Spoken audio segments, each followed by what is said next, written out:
Welcome to our channel. Today we how to withdraw charger firmware updates on ChargePoint network, detailed guide step by step clearly. Start by accessing the ChargePoint portal using your web browser. Log in with your administrator credentials. Navigate to the firmware management section on the dashboard. Locate the option for Withdraw Firmware Updates. Click on this option to proceed. You will be presented with a list of firmware updates currently available for withdrawal. Select the specific firmware update you wish to withdraw. Review the details of the update to ensure it's the correct one.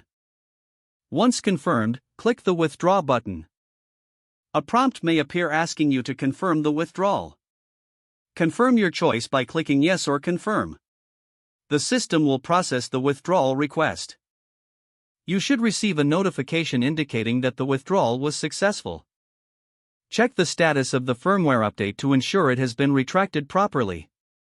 Keep track of any devices that may have been impacted by this change.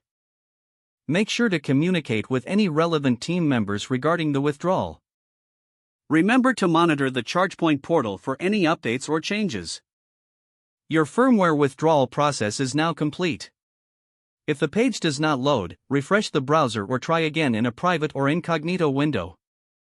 Make sure you are using the correct email address, then retype it carefully to avoid small typos. If your password is not accepted, use the reset option and create a new strong password you can remember. Check your spam folder for verification or security emails, then complete any requested confirmation steps. Enable two-factor authentication if available to improve account security and reduce unauthorized access risk. After signing in, review your profile details so your contact information and settings are accurate and current.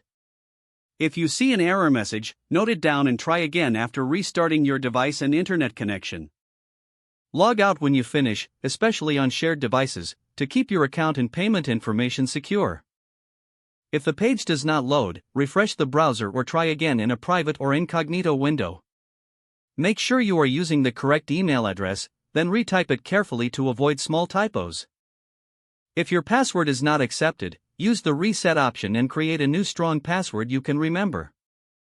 Check your spam folder for verification or security emails, then complete any requested confirmation steps.